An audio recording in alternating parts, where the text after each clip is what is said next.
What's up, everybody? Welcome back. It's episode 82 of Spectator Sports. We are heading into the stretch run of the NFL season, and we have some in-season tournament action to break down for you from the NBA. But before we get started, let's do a little bit of housekeeping.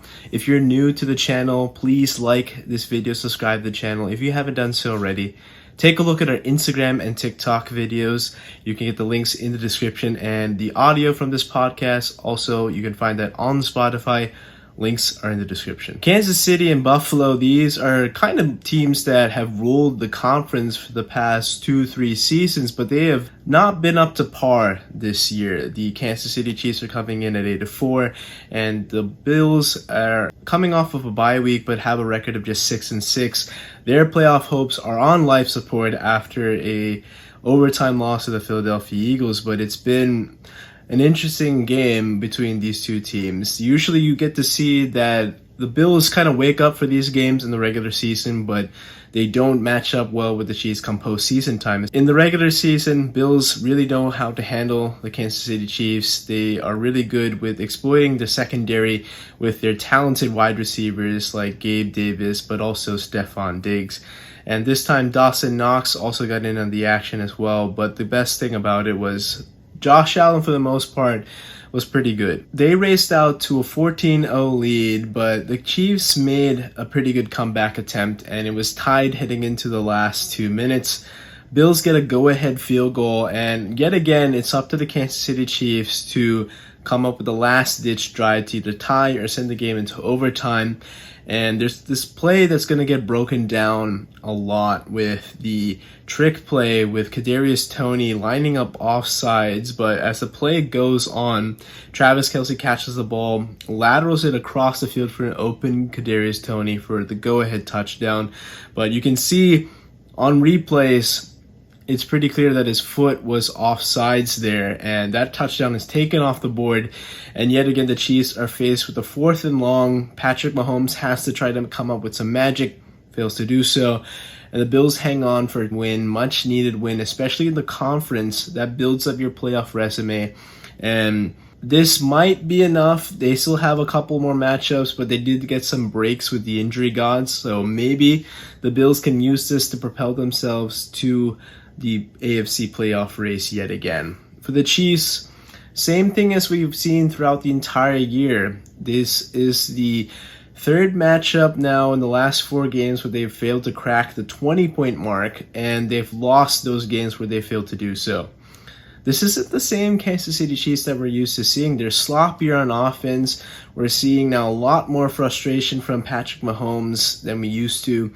It's just like scrambling around. Find Travis Kelce. Okay, Travis Kelce is triple team. Well, Kadarius, make a play. Sky Moore, make a play. MVS, make a play. And so far, nobody has really consistently done that on a level that is comparable to what we've seen from any capable number 2 receiver in this league. I like these little bursts now with Rashee Rice, the rookie. I think he has the best chance of being a nice weapon, but still, this offense is too talented, and with a guy like Patrick Mahomes, you can't not crack the 20-point mark. I like the Bills' defense, but they're not anything spectacular to what they could be at full health. This is a very damaged and injury-riddled defense, and they are just not capable of doing this consistently. But give credit to Sean McDermott and that squad. I mean, they did a hell of a job to rally from the bye week, and now here comes the stretch run if they can even sneak into the playoffs. You could see that Patrick Mahomes is visibly upset post-game.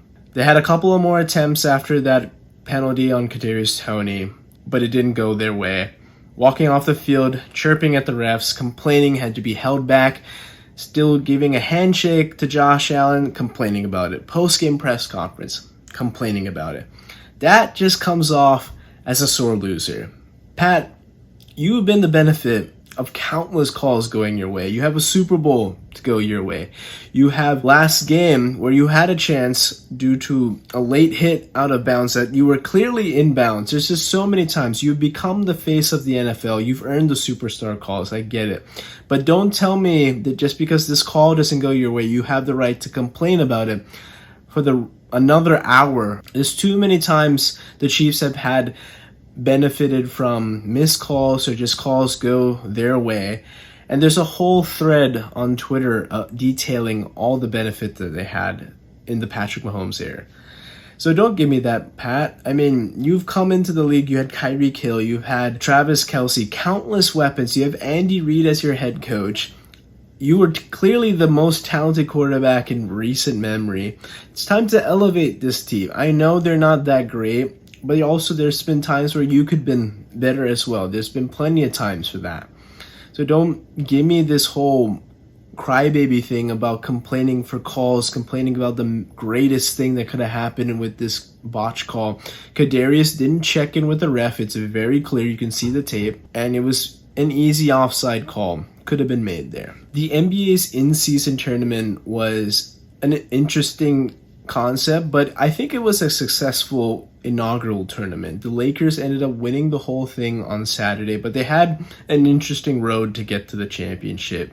They played the Phoenix Suns in the quarterfinal, and that wasn't without any type of controversy. Towards the last few seconds of the game, LeBron was granted a timeout, even though the Lakers didn't have clear possession in what was kind of a scramble for the loose ball. You could see Devin Booker complain about it post-game. Whether we like it or not, he is fair in that, continue to complain about it. Not a fan of that, but obviously had a point.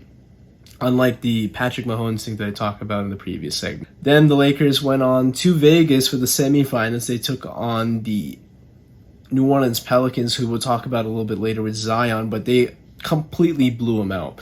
And that was mainly due to LeBron James just setting the tone. In that second quarter, he made a flurry of deep threes. Even logo LeBron showed up in Vegas, and we got to see him set the tone. Guys followed suit. Lakers cruised to an easy victory, 133-89. They played the upstart Indiana Pacers, who had a pretty good run themselves. They were unbeaten coming into it. They beat Giannis and the Bucks in the semifinals.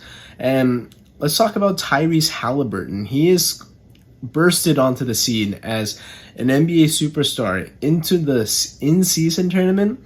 He was phenomenal. He had triple doubles left and right. He was making three-pointers and being an instrumental point guard, something where it's one thing to get double-digit assists, but to have no turnovers for a consecutive amount of games, that's something really good. That is high-quality point guard play. Unfortunately, in the championship game, this is when Tyrese Halliburton was falling back down to earth. He's still a star. I think he's going to be a first-team All-NBA type of guy this year. All-star, we know that. It was very clear with the Lakers' defensive scheme, though. They were able to limit the damage that Halliburton could do. He had a few turnovers that were pretty costly, and let's also talk about Anthony Davis. In this final, he had 41 points and 20 rebounds plus 5 blocks, and this is what Anthony Davis is truly capable of. He is a 40-20 capability type of guy. I'm not even asking for this to be an average. I'm just asking to see these type of performances more, because we know he's capable of it. It's a matter of availability. It's a matter of consistently playing to the level of what his talent actually is. So with Anthony Davis, I mean, what a time to show out in Vegas in a championship game, in a new tournament. If this is the Davis we can get to go along with what LeBron James has been doing in year 21, the Lakers could be a championship contending team for the NBA Finals, not just the in-season tournament. I think overall, looking at what the first attempt at this in-season tournament, I think it's a success. I think it was more interesting. It was confusing, but it was something to bring the NBA's first quarter leg into some exciting play compared to what we've seen from before, where it's just like, it's kind of like the preseason, players are not going at full speed. Let's see if it translates to something in the future. I think it's something here to stay. And so far, I mean, the Lakers winning it was great for basketball, and let's see how it translates to the rest of the NBA season. In the semifinals of the in-season tournament, we talked about how the Pelicans were blown out by the LA Lakers, and a lot of reports were coming in about the lack of effort Zion showed. Now, statistically, he had a pretty solid game, but we know that Zion is a guy that can give you at least 23, 24 points a game, 10, 12 rebounds, a couple blocks, and like 4 or 5 assists.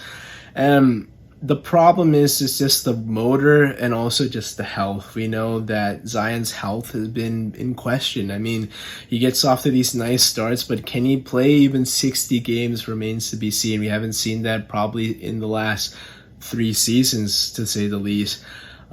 He was an all-star in 2021. I thought that was his really good year, but unfortunately, though, since then, he's missed the full year. He came back last year, got off to a nice start, was in the MVP conversation, and then disappeared after a hamstring injury and only played 29 games. We know the weight has been an issue that's been a subject to questions when he got drafted by New Orleans back in 2019, but we knew that if he was able to keep the weight down or be consistent, he would be a pretty good NBA player, but it's just simply not looking that great. There's a report from Christian Clark that team sources close to the New Orleans Pelicans state that nutritionists and leads of the team have been stressing Zion to improve his diet, and he simply doesn't listen.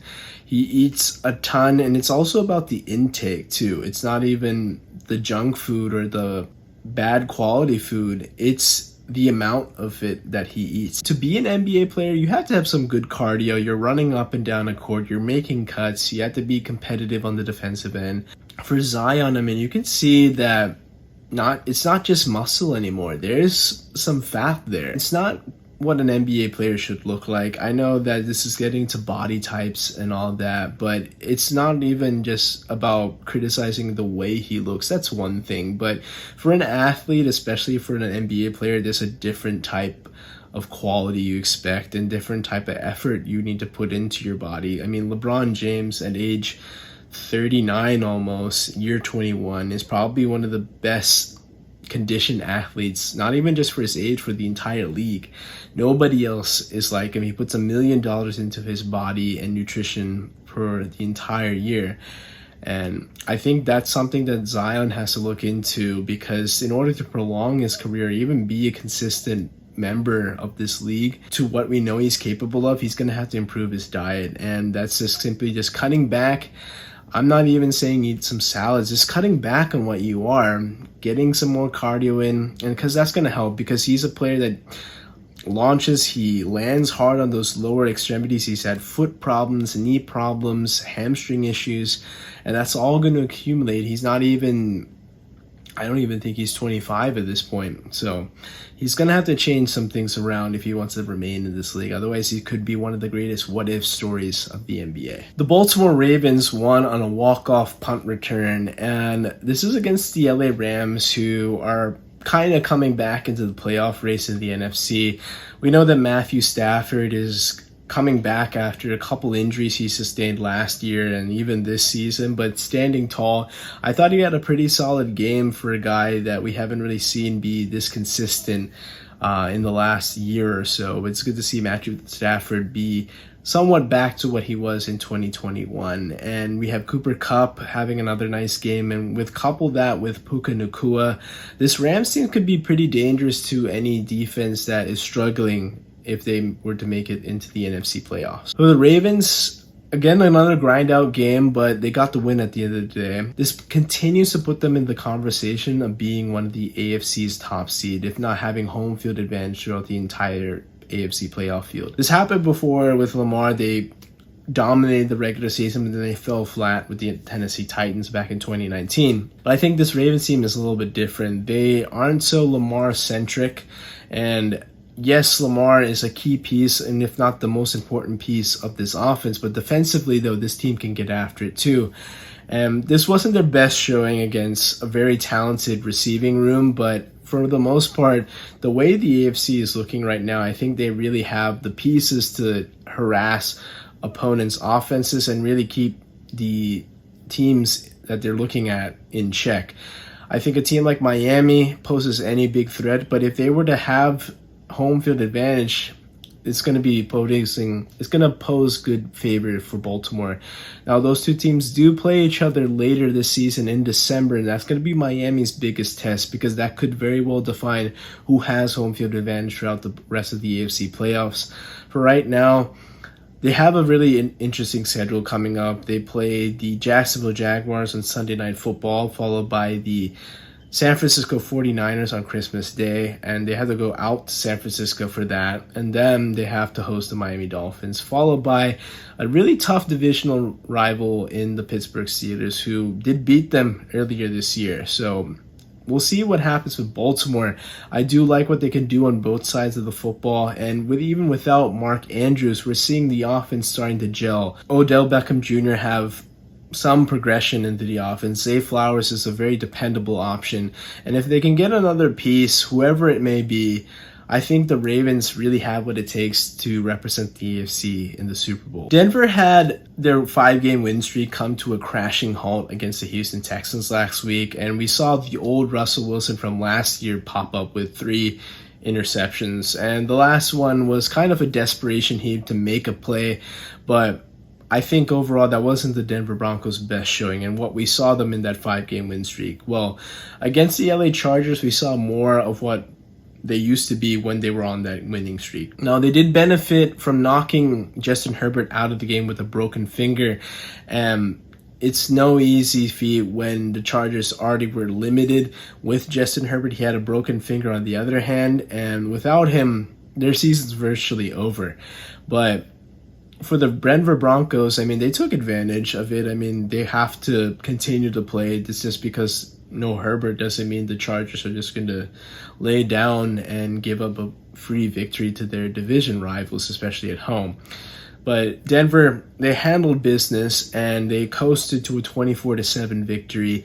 And that's a key division win, another AFC win. And now with CJ Stroud suffering a concussion, that kind of opens a door for Denver to get back into the AFC wildcard race. They don't have the head-to-head tiebreaker, but continue to pile up some of these wins could help. I think they have a good shot to capture one of those 3 wildcard spots, because right now with the way that Pittsburgh is playing, I mean, they were terrible coming into the last couple of weeks. They've lost to the 2-10 Arizona Cardinals, and then they lost to the Patriots on Thursday Night Football. Without any quality quarterback play, not a lot of offensive scheme there. Yes, they have a good defense, but that can only do so much. So I think the Denver Broncos could really steal a spot from the Pittsburgh Steelers if it came down to it. Zach Wilson is back. After being demoted to the 3rd-string quarterback, we saw Tim Boyle take over as QB1 for the New York Jets, and it wasn't very good. I mean, a Black Friday game against the Miami Dolphins, he threw a Hail Mary pick 6, and then later just stunk it up and was later benched for Trevor Siemian last week. This time, they went back to Zach Wilson, their former first-round pick from 2021, and yes, he hasn't had a good season, but where else can he go? I mean, yeah, he'd be benched again, but he's experienced that now twice in his Jets career. So I think he's playing loose, and he had his best game of the year. I mean, 3 touchdowns, over 300 yards.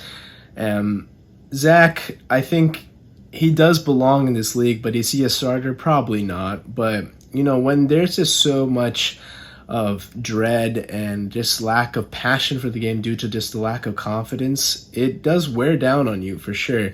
But this time he utilized all the weapons he had on offense. It's still not a good offensive line. And yes, the Jets season is probably over in a couple of weeks, but I think that Zach could use this as a building block to wherever he may end up next season. Chicago gets a win over Detroit, and now they're on a win streak for the first time this year. I think the Chicago Bears, despite their ineptitude, their slow start this season, they're trying to put some pieces together, because regardless of what they do get Carolina's first overall pick, which probably will end up happening because the way that Carolina's looking right now, it'll only be a matter of a couple of weeks before they lock up the number 1 overall pick for the Chicago Bears. They could use that pick on a guy like Caleb Williams or Drake Maine, whoever it could be.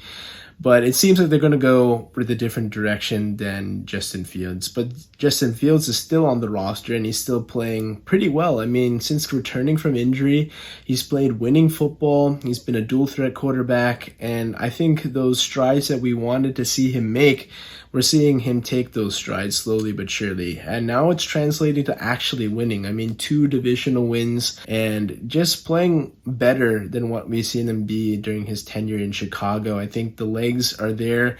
It's always a matter of whether or not the arm was there as well. But we saw that against the Detroit Lions too. They nearly beat a couple weeks ago, but this time at home, they were able to handle business quite comfortably. And I think a big reason to that also is when they're able to get after the quarterback. We know that Jared Goff can be skittish in the pocket when he's hit and sacked and has pressure in his face. And again, the kryptonite for this Detroit offense has always been turnovers. And we saw that again, big difference in this game, 3 total turnovers, 2 by Jared Goff. And that led to their demise in this game at least. So again, Detroit is proving to be more of a pretender than a contender. Nice story. And I just imagine what their playoff stay would be depending on the matchup that they may end up playing against. The Dallas Cowboys embarrassed the Eagles to give them their second humiliating loss in a row. And it's been tough. I mean, 42-19 against the San Francisco 49ers and now 33-13. And both times, I mean, this is basically a national audience. I mean, the Eagles were the number 1 seed flying high, and then they have crashed and almost are at the point of burning after 2 devastating losses in humiliating fashion. And it's one thing to lose nail-biting games. I mean, that's what's basically their entire season. Played some very tight games. They've won most, lost 1. And then they get blown out by the 2 biggest NFC rivals that they have. And they very well could end up playing again if they want to get to the Super Bowl. And this could not come at a worse time. I mean, yes, this schedule is rough. It's the gauntlet, and I felt the first part of it, they played really well. But the back end, I mean, especially with these conference foes, it's not looked good. We talked about the defense. Sean Desai is under fire right now for what the defensive schemes and concepts have been. The secondary has not looked good. Bradbury is slow. He hasn't been what he used to be last year, second team All-Pro. I think Darius Slay, despite the criticism he may receive, he actually played pretty well, and I thought that pass interference that he got was ticky-tack, to say the least. But overall, I mean, this defense isn't getting turnovers. They're not getting after the quarterback. And then when the offense, has to carry the load, their superstars just are no-shows. Jalen Hurts, opening drive, fumble. A.J. Brown, fumble. Devontae Smith, fumble. And these are all in plus-side territory. And I think that was really the difference in this game. The fact that the offense couldn't even get a touchdown. They were basically shut out. The only touchdown that was even credited to the Eagles is a Jalen Carter scoop and score. But for the offense to be shut down for the majority of the game, very disappointing. I mean, you depend on these guys to put up points, but they failed to do so. And it seems that both the coordinators are in over their head.